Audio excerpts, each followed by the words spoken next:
Hello students. सो आज हम लोग कंज्यूमर प्रोटेक्शन पढ़ने जा रहे हैं, जिससे क्लास 12 बिजनेस स्टडीज़ का टॉपिक ये है। पहले हम समझते हैं कंज्यूमर क्या होता है। कंज्यूमर वो होते हैं जो भी गुड्स और सर्विसेज को कंज्यूम करते हैं या बाई करते हैं, वो सारे हमारे कंज्यूमर्स कहलाते हैं। Like we are a consumer.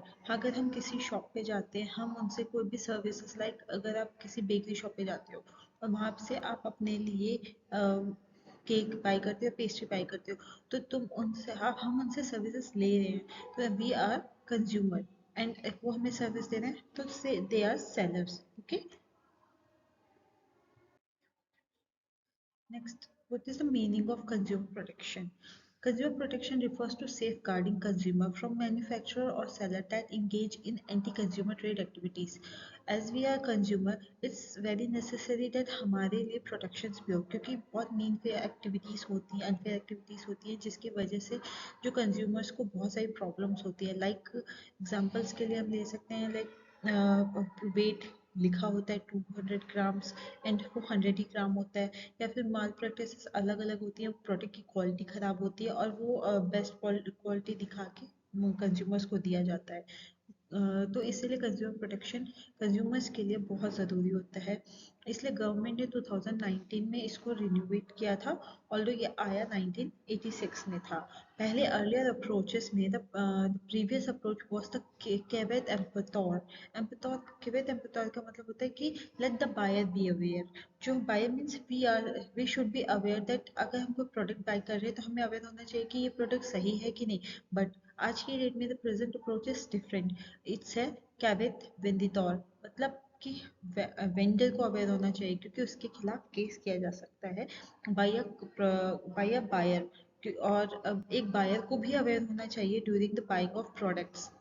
Exploiting and unfair trade practices such as defective and dangerous items, adulteration, false and misleading advertising, hoardings, and black marketing expose consumer to dangers.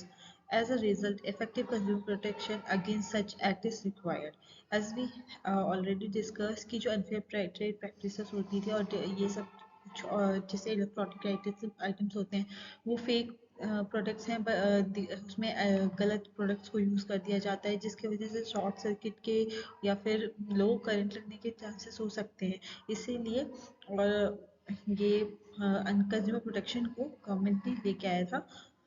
Like fake, कई बार आपने एक advertisements भी देखे होंगे जो कि बहुत fake होते हैं। Like we can take the example of Fair and Lovely. It shows that person after using that so and so cream and we will get fair, but it's not that. It's making all the remark on the colors. It's not good thing. Next we go to slide the importance of consumer protection. Consumer protection दो type से होती है। एक है consumer from consumer point of view के through से, और business point of view से भी है। तो हम पहले कंज्यूमर पॉइंट ऑफ व्यू से डिस्कस करते हैं। कंज्यूमर पॉइंट ऑफ व्यू का पहला पॉइंट है consumer ignorance. The majority of consumers are unaware of their rights and remedies. As a result, they are constantly exploited. Consumer protection is required to protect consumers from such exploitative practices. As we know कि बहुत सारे अभी भी consumers हैं जो कि unaware हैं, जो कि लाइक अगर हम कुछ पिछले तबकों पे जाते हैं, जहाँ पे बहुत सारे कंज्यूमर्स हैं जिनको पता ही नहीं है कि उनके राइट्स क्या हैं। वो जाते हैं मार्केट में, जो उन्हें समझ आता है प्रोडक्ट, उन्हें लगता है हाँ अगर जो शॉपकीपर बोलता है नहीं मैम ये सर बहुत अच्छा प्रोडक्ट है, they use to buy it because उन्हें लगता है हाँ ये अच्छा प्रोडक्ट है, क्योंकि हमारा जो डेली का जो शॉपकीपर है वो बोल रहा है। बट कई बार होता है वो अच्छा प्रोडक्ट नहीं होता। कई बार कंज्यूमर्स चीप क्वालिटी के चक्कर, चीप प्रोडक्ट के चक्कर में उस प्रोडक्ट को बाय करते हैं, जो कि उनके लिए बाद में दिक्कत बन सकता है। नेक्स्ट पॉइंट है wide spread exploitation of consumer. Consumers are abused on the huge scale through a variety of unfair trade practices, and consumer protection is necessary to safeguard them. कई बार exploitation होता है, as we discussed earlier, कि गलत products देना या फिर उस पे गलत ऐड के थ्रू देना, ब्लैक मार्केटिंग के थ्रू देना। ये सारी चीज़ें जो होती हैं, ये सब कंज्यूमर एक्सप्लॉइटेशन होती है। कई बार बहुत ज़्यादा ह्यूज एरिया पे अपने को दिखने मिलता है। इसीलिए कंज्यूमर प्रोटेक्शन बहुत ज़रूरी है। Unorganised consumers. अनऑर्गेनाइज्ड कंज्यूमर जैसे कि जो बहुत कंज्यूमर्स जो अभी तक उनको पता ही नहीं है उन चीज़ों के बारे में। इंडिया में भी उनके बहुत रेयरली उनको उस चीज़ के बारे में पता है कि क्या करना है क्या नहीं करना, वो एक प्रोडक्ट्स पे नहीं जा पाते हैं। और साइकिलिंग जैसे बहुत कंज्यूमर्स है बहुत अभी भी हमारे कंज्यूमर्स को एडवोकेट करने के लिए बहुत सारी ऑर्गेनाइजेशंस नहीं हैं। बहुत एक लिमिटेड होगी, एक या दो ऑर्गेनाइजेशन है जो उनको सपोर्ट करती है, वरना कोई भी ऑर्गेनाइजेशन, बहुत लिमिटेड ऑर्गेनाइजेशन है जो करती है। और कई आज भी ऐसे केसेस पेंडिंग पड़े हैं जहाँ पे किसी के कंज्यूमर ने केस किया हो किसी का बिजनेसमैन या किसी सेलर के खिलाफ, बट आज भी वो बिकॉज वो फिर भी अभी भी केस लड़ रहा है। तो इसलिए कंज्यूमर ऑर्गेनाइजेशंस का होना बहुत ज़रूरी है ताकि वो अ, उनके लिए फाइट कर सके, एक जरिया बन सके ताकि वो आगे बढ़ सके। नेक्स्ट में हम बिजनेस पॉइंट ऑफ व्यू से देखते हैं। तो पहला पॉइंट है business utilise societal resources. Every business utilise societal resources as it is their job to operate to society best interest. किसी भी बिजनेस का मेन पर्पस होता है कि वो भी जो भी है वो जो भी सोशल रिसोर्सेज है उनका बेस्ट यूज़ करे और उसको सोसाइटी की नीड के लिए बहुत अच्छे से यूज़ करे, ना कि उसका वेस्ट ऑफ यूज़ हो। लाइक कई कंपनियां होती हैं या मैन्युफैक्चरिंग प्लांट्स होते हैं जहाँ पे वो प्रोडक्ट्स को क्या करते हैं, लाइक रॉ रिसोर्सेज है यूज़ किया, बट उसका एक्सेस यूज़ हो रहा है। लिमिटेशंस नहीं है कि इतनी ही यूज़ होनी चाहिए, इससे ज़्यादा नहीं यूज़ होना चाहिए, जो बाकी रिसोर्स को वेस्ट कर रहे हैं। तो इसलिए it's a very important point कि एक बिजनेस को जो होती है बिजनेस को बहुत एक ऐसा यूज़ करे प्रोडक्ट को ताकि वो इन फ्यूचर भी हो यूज़ में आ सके एंड सोसाइटी के बेस्ट इंटरेस्ट में हो। सेकंड पॉइंट है long term business interest. It is the biggest business best interest to keep its consumer happy. Customers must be satisfied in order to reach the global competition. Satisfied consumer lead to repeat purchase, which helps in expand the company's consumer basis. यहाँ पे क्या है कि जो long term interest business का होना चाहिए कि कोई भी कंज्यूमर होता है अगर वो ऐसा अपना प्रोडक्ट बिजनेस उसे दे, कोई भी कंपनी उसे अपना प्रोडक्ट ऐसा दे कि कंज्यूमर हमेशा खुश रहे उस प्रोडक्ट से और वो रिपीटेड में बाई करने की कोशिश करे। Government intervention. If a firm engages in any type of unfair commercial practices, the government will take action against it, harming the company's reputation. अगर गवर्नमेंट की तरफ से अगर कोई भी बिजनेस कंपनी जो है या बिजनेस है या कंपनी है या फिर कोई भी शॉप सेलर्स है या कुछ भी है, मैं अगर वो इस तरीके से कोई भी अनफेयर प्रैक्टिसेस में पार्टिसिपेट किए जाते हैं तो उनके अगेंस्ट कोई भी गवर्नमेंट उनके खिलाफ एक्शन ले सकती है। सोशल रिस्पॉन्सिबिलिटी किसी भी बिजनेस की एक सोशल रिस्पॉन्सिबिलिटी है कि वो हाई क्वालिटी ऑफ प्रोडक्ट्स एक अफोर्डेबल रेट में या प्राइस में अपने कंज्यूमर को प्रोवाइड करे, ना कि ना कि ऐसा हो कि चीप क्वालिटी का प्रोडक्ट है but high quality high of product high price में उसे सेल कर रही है। मॉरल जस्टिफिकेशन किसी भी कंपनी का ये जो पॉइंट मेन होता है कि वो उसके जो अपने उसके मॉरल जस्टिफिकेशन को वो रखे, ना कि वो मिस अपने जो कंज्यूमर्स है उसको मिसलीड करे या फिर अनफेयर ट्रेड प्रैक्टिसेस करे उनके साथ या फॉल्स एडवर्टाइजमेंट्स करे कि हमारे इस प्रोडक्ट को आप लेंगे तो like it will provide you everything. we can take example of some already have taken examples of some advertisement like Fair and Lovely and others also. Next, we go to the Consumer Protection Act 2019. The Consumer Protection Act of 2019 aimed to safeguarding and promote consumer interest by resolving their complaints in timely and cost-effective manner. It is came into force in the July 2022. जो consumer protection act है 2019 का main M था कि जो हमारे consumers हैं उनके complaints को जल्दी से जल्दी रजिस्टर किया जाए और जल्दी से जल्दी उसको रिजॉल्व किया जाए। ये 20 जुलाई 2020 को इन फोर्स में आया था और ये सारी कंट्री को कवर करता है except state of Jammu and Kashmir. ये सारे इंटरप्राइजेस पे चाहे किसी भी टाइप के हों, ये सारे ट्रेड मैन्युफैक्चरर्स पे भी इम्प्लीमेंट करता है, चाहे even including all the e commerce companies. ये एक्ट हमें सारे कंज्यूमर को एक स्पेसिफिक राइट प्रोवाइड करता है ताकि वो अपने हक के लिए लड़ सकें। Scope of the Act. The scope of this act is broad and cover the wide range of activities. This act covers all the undertaking, both large and small scale undertaking. All three sectors are covered, namely private, public, and cooperative. It is applicable to e-commerce companies as well. It is applicable to whole of India. All goods, services, and trade practices are the part of the specified exempted.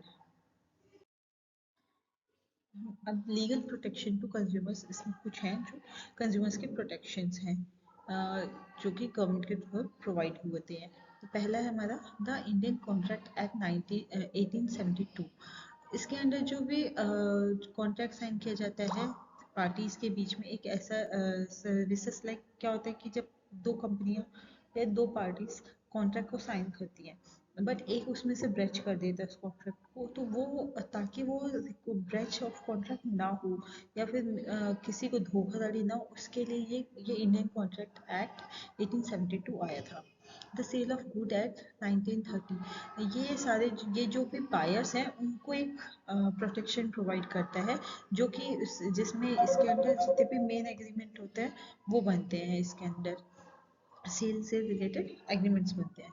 The essential commodities act 1955, this act prohibits profiteers, hoarders and black market from engaging into anti-social behavior. It's a goal to maintain control over the production, supply and distribution of critical commodities. The agriculture produce 1937 में ये act आया था, जिसमें जितने भी हमारी agriculture life stocks हैं उनके ऊपर जो भी कम्युनिटीज है, कई बार क्या होता है जो भी प्रोडक्ट्स एग्रीकल्चर से आ रहे हैं उनके ऊपर उनको रोक लिया जाता है, या फिर उनकी जो ग्रेट क्वालिटीज होती है जो कम रेट का होता है, अच्छी नहीं होती क्वालिटी, बट उसको हायर रेट में बेचा जाता है। इन केस इवन जो फार्मर्स हैं उनसे भी उसको हायर रेट में परचेज करते हैं और हायर में लोअर रेट में परचेज करते हैं, और जो गवर्नमेंट है और जो लोग हैं उनको उसको कम रेट में प्रोवाइड नहीं करते। Adulteration Act 1954. Adulteration Act 1954 was enacted to prevent the adulteration of food products and preserve their purity in order to protect public health. इसका सबसे बड़ा हम एग्जांपल ले सकते हैं लाइक अवर मिल्क। मिल्क में क्या होता है, अडल्ट्रेशन कैसे की जाती है, उसमें पानी ज़्यादा मिला दिया गया, या फिर आपने काफ़ी केसेस देखे होंगे जहाँ पे बहुत सारे केमिकल्स एंड पेस्टिसाइड्स यूज़ किए जाते हैं फूड्स के लिए। इवन हमारे जो ड्यूरिंग द फेस्टिवल टाइम्स हमारी जो स्वीट्स आते हैं उसमें बहुत सारी एडल्ट्रेशन मिलती है लोगों को। उसमें जब आप केसेस रजिस्टर होते हैं या फिर जब कोई भी पुलिस अटैक करती है उसमें जाके, तब देखते हैं कि बहुत सारे जो स्वीट्स हैं वो ख़राब होते हैं। तो नेक्स्ट हमारा standard of weight and measure act 1976। अब वेट एंड मेजर में हम एक एग्जांपल ले सकते हैं हमारा, जैसे कि कोई प्रोडक्ट है उसका wait, as I have already given the examples कि weight of the product is mentioned on the packet is another, and when we measure it by on other scale it's another thing, like 200 ग्राम लिखा है but उसकी जो actual में wait क्या है वो 100 ही ग्राम है। The Trademarks Act 1999. This act prohibits the use of descriptive mark on products. आपने जब हम products यूज़ करते होंगे आपने देखा होगा लाइक इलेक्ट्रॉनिक प्रोडक्ट्स पे BSI ऐसे मार्क्स होते हैं, और जब आप कोई इको फ्रेंडली प्रोडक्ट लें तो उस पर एक पॉट का मार्क होता है ग्रीन कलर का, वेज प्रोडक्ट्स होते हैं तो उन पर ग्रीन मार्क्स होते हैं, और जो रेड प्रोडक्ट जो नॉन वेज होते हैं उन पर रेड का मार्क होता है। तो ये सारे इस ट्रेडमार्क के अंडर आते हैं। The Companies Act 2002. The consumer are protected by the act in the event that business engage in unethical action. अगर कोई भी business अगर दिखता है कि जो unethically work कर रहा है, जो अपने social के लिमिट्स में नहीं, अनफेयरली वर्क कर रहा है जो कि सोसाइटी को हार्म कर सकता है, तो उसके अंडर ये उनके खिलाफ एक्शन लिया जा सकता है इस एक्ट के अंदर। The Bureau of Indian Standard Act 1986. As already discussed, the Bureau main tasks are the develop quality standard of foods and certify them using the BIS certification method. जो भी प्रोडक्ट है उसकी इसके अंदर जो भी प्रोडक्ट की क्वालिटी है उसको एक सर्टिफिकेशन प्रोवाइड होता है, BIS सर्टिफिकेशन, जो ये देता है जो भी इलेक्ट्रॉनिक्स आइटम्स है उसको ये दिखाता है कि हाँ ये जो प्रोडक्ट आप यूज़ करने जा रहे हैं it's safe for use. Consumer rights हमारा नेक्स्ट पॉइंट है। तो कंज्यूमर राइट्स, एक कंज्यूमर को अपने राइट्स के बारे में बी अवेयर होना चाहिए कि उसके क्या क्या राइट्स हैं। So let's discuss the consumer rights. Right to safety सबसे पहला, Consumers have the right to safeguard against items or services that are harmful for their health and as well as well-being. The consumer has rights to get quality product that they are also demand quality assurance from the seller for the same. Such as ISI, FPO, and Mark, Hallmark, etc. are quality products for industrial items, food products, and agricultural products hold respectives. Right to safety के अंदर ये आता है कि जो consumer है उसके ऊपर उसके पास जब वो कोई वो प्रोडक्ट बाई करता है तो हम जब प्रोडक्ट बाई करते हैं तो उसमें हमें ISI, FPO और मार्क्स मिलते हैं लाइक फर्स्ट टाइम देख सकते हैं वो एक ISI मार्क है जो कि हम जो भी इलेक्ट्रॉनिक आइटम्स होते हैं उन पे होता है जो ये डिसाइड कर दिखाता है कि जो हमारा प्रोडक्ट है वो safe for use electronic items में। जैसे अगर इन केस कल को कुछ होता है तो हम उस कंपनी के खिलाफ केस रजिस्टर कर सकते हैं बिकॉज ये ऑलरेडी सर्टिफाइड है बट ये सेफ नहीं हो रहा है। ये काफ़ी केसेस आ रहे हैं इसके अंदर। फूड प्रोडक्शन के लिए FPO होता है जो कि प्रोडक्ट की अडल्ट्रेशन से बचाने के लिए करता है। ये आप मिल्क प्रोडक्ट्स एंड ऑल पे देख सकते हैं जो प्रोडक्ट्स आपके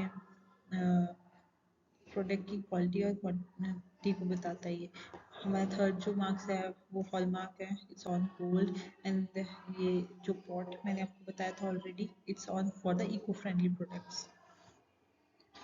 राइट टू बी इन्फॉर्म, जब before right to be inform के अंदर हमें देखते हैं जब हम जो भी प्रोडक्ट्स हम बाई करते हैं उसको जो कंज्यूमर है उसके पास राइट है, उसको पूरा राइट है कि उसके प्रोडक्ट की क्वालिटी, क्वांटिटी, जो भी इंग्रेडिएंट है, प्योरिटी और जो उसकी प्राइस है उसको बारे में पता होना चाहिए। आप जब भी कोई प्रोडक्ट बाई करते हो तो उसमें आपको आपने मेंशन देखा होगा कि उसके इंग्रेडिएंट क्या है और क्या क्वालिटी है, कितनी क्वांटिटी है प्रोडक्ट की, उसमें क्या क्या यूज़ किया गया और प्राइस सब मेंशन होता है। ये एक कंज्यूमर का राइट है कि उसे पता होना चाहिए, ये बताया जाए एक कंपनी द्वारा। राइट टू चूज एक जो राइट टू चूज के अंडर आप देख सकते हो कि जब consumer have the right to choose any product from the available option based on their preference. आप किसी भी मार्केट में जाते हो तो आपको एक ही प्रोडक्ट, एक ही वैरायटी के काफ़ी प्रोडक्ट मिलेंगे। लाइक अगर आप एग्जांपल के लिए आटा लेने जाते हैं, उसी के काफ़ी प्रोडक्ट्स हैं लाइक आशीर्वाद है और भी एक दो प्रोडक्ट्स हैं वो मिल जाते हैं। चॉकलेट्स बाई करते हैं तो उनके भी काफ़ी सारे प्रोडक्ट्स हैं। हम एक उसके जो कंज्यूमर का राइट है कि वो उसके उसको कई ऑप्शन मिले और उसे कोई भी बाय सेलर फोर्स नहीं कर सकता कि नहीं आप ये वाला प्रोडक्ट यूज़ कीजिए, ये बड़ा अच्छा है। बिकॉज ये उसकी खुद की परचेजिंग चॉइस है कि वो कौन सा प्रोडक्ट यूज़ करना चाहता है कौन सा नहीं। Right to seek Right to seek redressal. If the product or service fails to meet the consumer expectation or is dangerous, the consumer has right to seek redressal. अगर कोई consumer product buy करता है और वो product safe नहीं दिखता या उसको उसके एक्सपेक्टेशन के उस पर नहीं आता तो उसके ऊपर वो उसको जाके रिप्लेस करवा सकता है, रिपेयर करवा सकता है, प्लस अगर उसे कोई लॉस हुआ है तो उसके खिलाफ भी वो केस कर सकता है कि मुझे मेरे लॉसेस की भरपाई की जाए कंपनी द्वारा जिस कंपनी ने उसको मैन्युफैक्चर किया। राइट टू कंज्यूमर एडिशन, आप लोगों ने बहुत ये ऐड देखा होगा जागो ग्राहक जागो। कंज्यूमर एजुकेशन सबसे मेन पॉइंट है बिकॉज इफ कंज्यूमर हमारा एजुकेटेड ही नहीं होगा तो वो कैसे फिर अपनी हक के लिए लड़ेगा। तो इट्स इम्पॉर्टेंट दैट जो हमारे जितने भी कंज्यूमर्स हैं उनको इसके बारे में एजुकेट किया जाए, उनको इसके बारे में बताया जाए। कैसे बताया जा सकता है, लाइक नुक्कड़ नाटक प्ले करो या फिर छोटे छोटे स्किट्स करें या छोटे छोटे सेमिनार्स रखें उन एरियाज में जहाँ पे इसके बारे में लोगों को पता नहीं है अभी भी। ऑल्दो हम आज बहुत सारे लोगों को अवेयरनेस मिल गई थ्रू सोशल मीडिया प्लेटफॉर्म्स और लोग पढ़ रहे हैं तो लोगों को इसके बारे में एजुकेशन ऑलरेडी हो रही है बट इन केस अगर कोई है उनको एजुकेट अवेयर किया जाना चाहिए। Right to be heard, right to be heard में जो अगर जो प्रोडक्ट बाई करता है कभी कंज्यूमर तो उसकी कंप्लेंट्स अगर उसके खिलाफ उसको अगर उसे कोई भी राइट्स या रेगुलेशंस को वायलेट कर रहा है तो एक कंज्यूमर का पूरा हक है कि वो उसके खिलाफ केस कर सके, उसकी आवाज़ को सुना जाए और उसे जो भी उसके केस को के लिए देखा जाए कि हाँ ये प्रोडक्ट पहले क्या होता था लोग की आवाज़ सुनी नहीं जाती थी जब कंज्यूमर इसके अगेंस्ट केस करते थे तो इट्स लाइक कि नहीं ऐसे ही झूठ बोल रहा है ऐसा करके। बट आज की डेट में ऐसा नहीं है, the consumers are main, they are king of the market. as we already know, जो consumer चाहेगा या consumer is on preference than a buyer than a seller. The consumer has the right to provide his option regarding product. वो services के बारे में बता सकता है कि मुझे क्या चाहिए क्या नहीं चाहिए, ये नहीं कि जो कंपनी बोलेगी वो उसे बाय करना पड़ेगा. So thank you.